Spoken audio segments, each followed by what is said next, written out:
evening, we bring you the latest in the world of sports. I'm Paulo Del Rosario. We give you the conversations you want to hear from your favorite icons and athletes. I'm Dip Dipianco. Watch the game live on our past episodes on demand on the Pilipinas Live app for just 99 pesos a month. Available for download on Google Play or the App Store. All right, today is a celebration of women's basketball, and when you hear GILAS Pilipinas Women, there is only one name that will surely pop into your minds, and that is very obvious kung sino siya. Fresh from their stint in the Jones Cup, we have GILAS veteran. Kahit 24 years old lang siya. Jack ANIMAM. Jack, kamusta? Hello, good evening, Hi, Kuya Pao and Dip. All right, I'm so sorry that nag-age reveal tayo. Pero that Jones Cup experience must have been a bit weird. Kasi may mga 19-year-old kayo sa lineup. Can you describe yung chemistry ninyo, the formation of this team, at yung reaction mo nung nalaman mo, ito yung roster natin?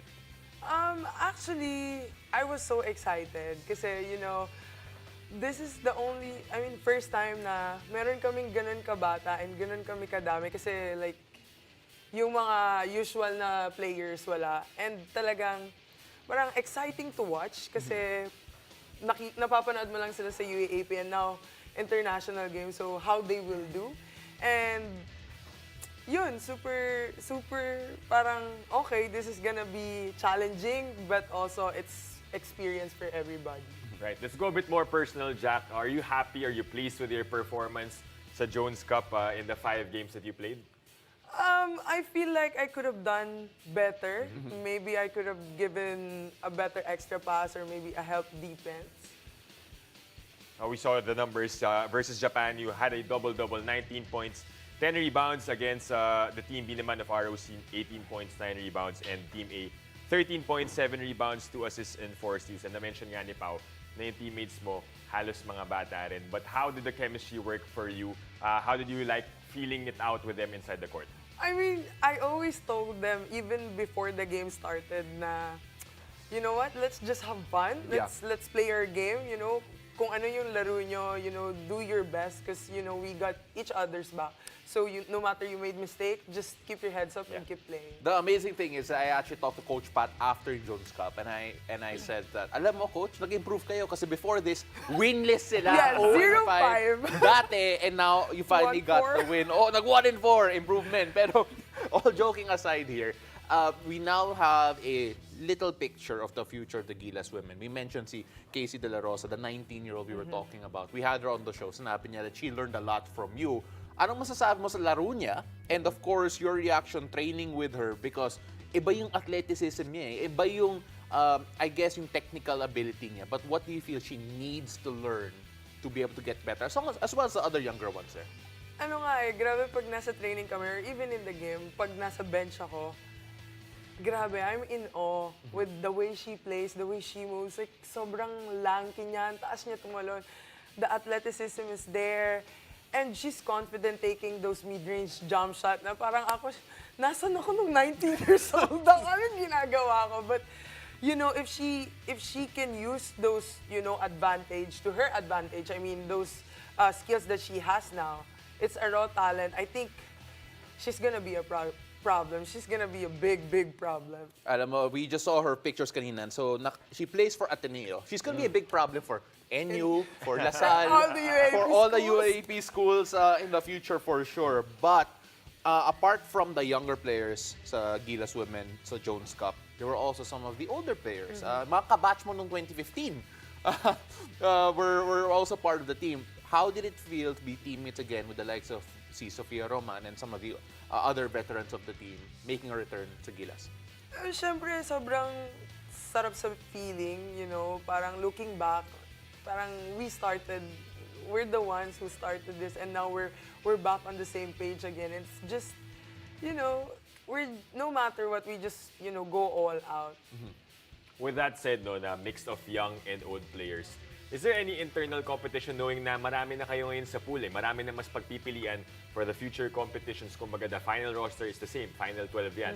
Kamusta yung atmosphere sa loob sa pool? Is there competition or lahat naman is just enjoying and having a good time? I think there's a bit, you know, competition. Siyempre, you have to be, sabi nga always ni Coach, but fight for your spot kasi marami na kami ngayon. So, it's a healthy competition and a good problem for the coaches kasi now, mahirapan na sila kung sino yung ila-line up nila, which is good kasi before we don't have that luxury and seeing na gano'n na lumalaki na yung pool for the women's basketball, it means something now. We're really making good out of it, you know. You know, now that we're seeing, na-mention mo na dati, there wasn't really a pool. May konting selection lang because there weren't really that many players who could compete at this high level. Pero ngayon, ang dami na Can you tell us about yung feeling knowing that you were there sa simula na konti lang yung mga players at ngayon, it's now a spot you have to fight for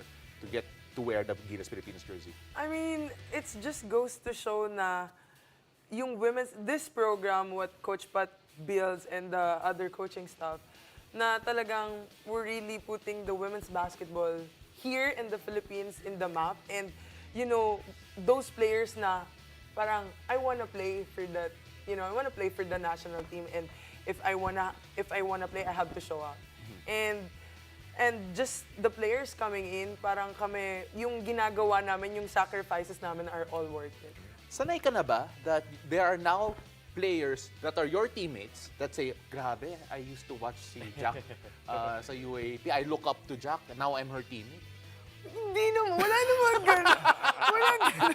Walang gano'n. I mean, ako kay Casey, parang hindi ko siya naabutan. I'm way ahead of her, pero being her teammate in GILAS, parang ako yung gano'n. Wow, teammate ko. Ang sarap niya maging ka-teammate. Sabi mo nga, Jack, pag pinag-uusapan yung GILAS sa women's, parang feeling mo tanda mo na. Pero in reality, you're just 24, right? So, with that said, we want to know from your perspective, since you were there from the beginning, yung pag-angat talaga ng women's basketball sa bansa, how does it feel now that you have these younger players that they know what they want to play for the country?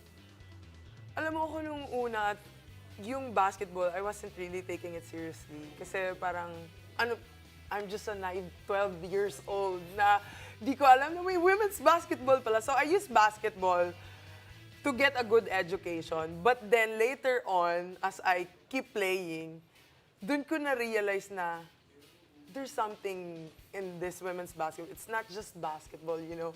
It's not just about shooting, putting that ball in the rim. It's about, you know, fighting for your voice and being heard. And especially, I mean, inequality.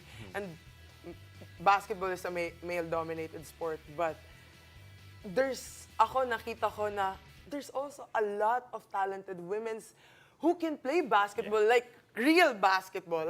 And I think women's basketball is more exciting to watch, no offense, than men's basketball. Talaga. So parang ako, I make it to a point na, you know what? Every time I'm gonna step on that court, I'm gonna prove to them that we deserve what the men's team is getting. I mean, just the opportunity. You know, you talk about the opportunity, you talk about what you deserve. At alam ko that the women's game is growing, but of course, a lot still needs to be worked on. Sa palagay mo, to reach that next step, to be able to be more competitive, not just internationally, but to find a better home dito para sa mga women's ballers natin, what needs to be done? I think, alam mo yung kasabihang, malayo na pero malayo pa. But it's a broad spectrum of what needs to be done. But siguro one thing is that if we could have a established women's basketball league here in the Philippines, because that's gonna be a big thing. Kasi other neighbor countries, they have their own professional league. So why not tayo rin? Yeah, a sustainable one for sure. At alam mo, Jack, I don't know if you knew, pero this is only part 1 of the Jack ANIMAM podcast Trilogy dito to. sa The Game. Trilogy to. We're gonna have her for quite a bit here. Right, because after the break, we'll hear more from Jack as she makes history in the WCBA. Stay tuned, you're watching The Game.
Welcome back to the game. Following her appearance in the Jones Cup, GILAS veteran Jack ANIMAM makes history by becoming the first Filipina in the Women's Chinese Basketball Association. And she joins us tonight once again for part 2 nga of the trilogy. Jack, welcome back to the game.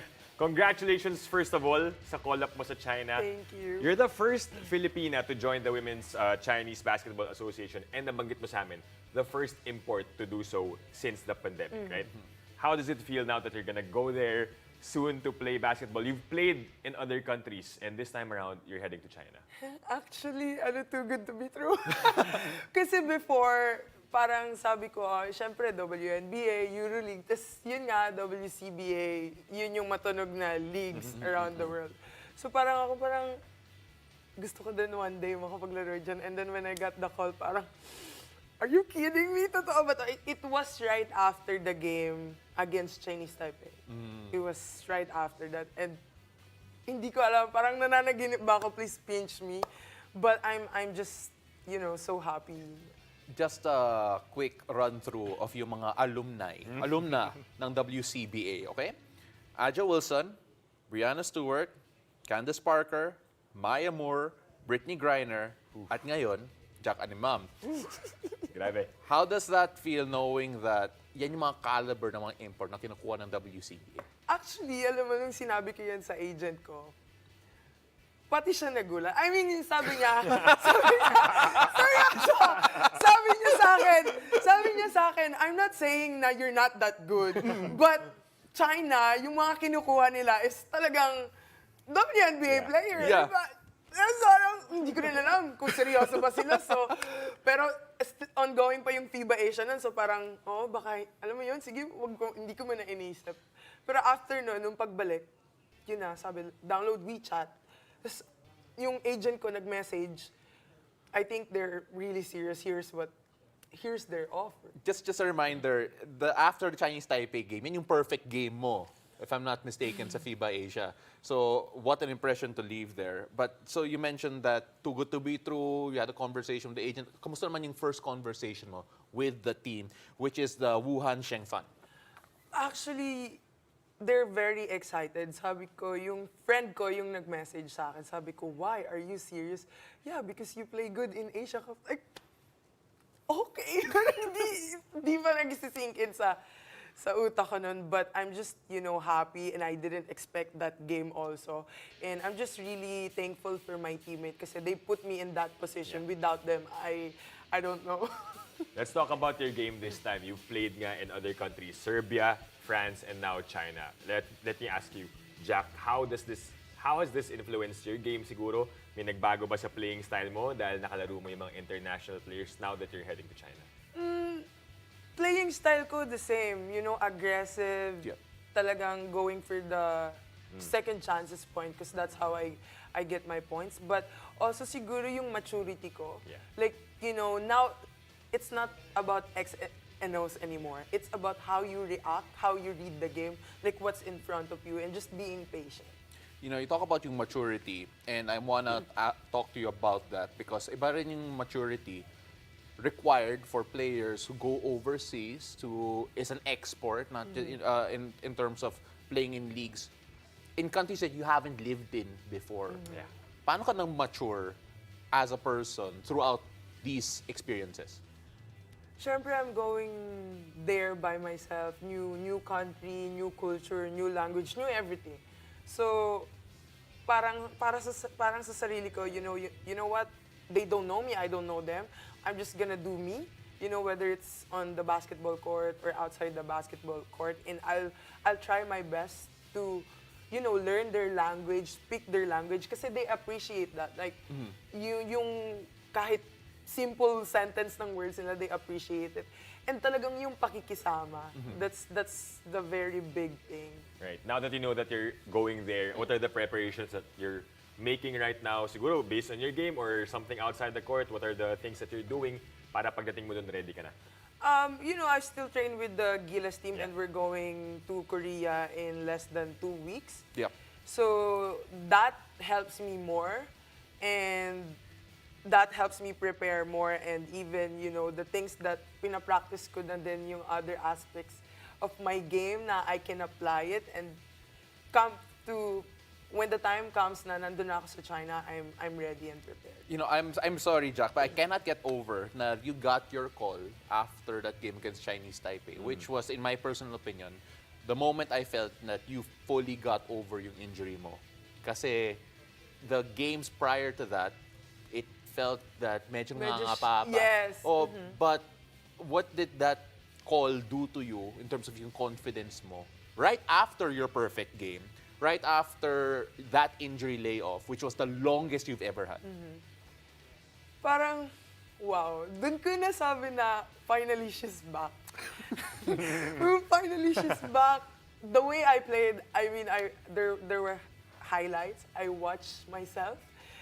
And sabi ko sa sarili ko, sino yan? Ako ba, ako ba talaga yan? The way I move in the court, you know, and getting those rebounds, jumping fearlessly, boxing out bigger and taller girls than me, sabi ko, parang walang nangyari sa akin.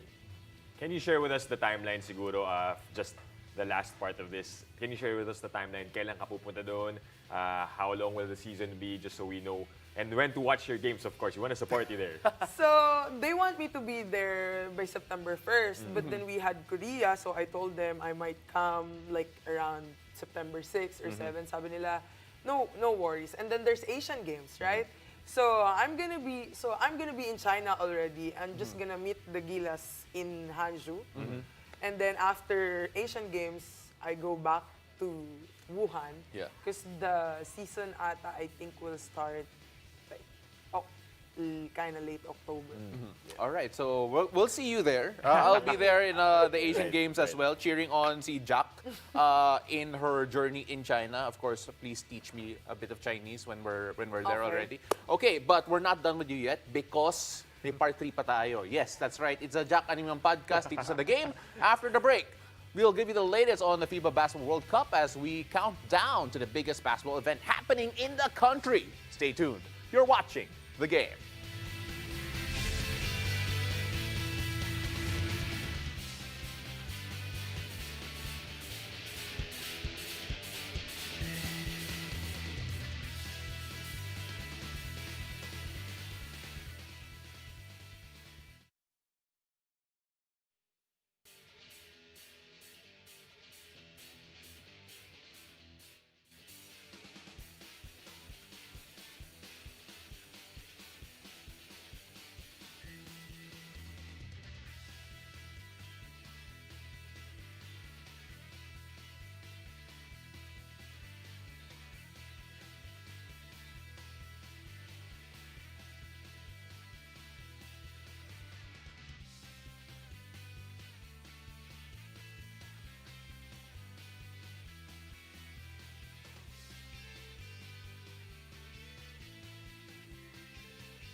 Welcome back to The Game. The FIBA Basketball World Cup 2023 reaches another milestone as fans get the chance to see the tournament's biggest prize up close and personal.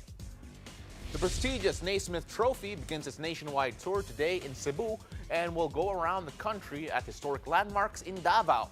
World Cup venues in Manila, and a final stop in Ilocos Norte. Fans visiting the trophy will be treated to appearances by GILAS ambassadors and special performances at each venue. Now we're still joined by Jack and Mom, who knows all about the excitement of repping the Philippine flag. No tough GILAS questions here, promise, Jack. But then, knowing that the entire basketball world will be coming to the Philippines, gaano ka ka-excited for the Philippine basketball fans in general, knowing that ito yung party that we'll be hosting? Siyempre, sobrang saya and super exciting, especially Philippines, one of the basketball crazy country. Yung basketball sinasamba natin. So, it's a big thing for the FIBA World Cup to be here in the Philippines. I think yung totoong reason bakit dinili ni Jack yung flight niya is because gusto niya manood ng World Cup dito. Kahit isa. Yun lang talaga yung Kahit reason, isa. diba? Is there anything in particular na inaabangan kang matchup ng GILAS? Meron tayong 3 laban in the elimination round. Is there any matchup that you're looking forward to this time?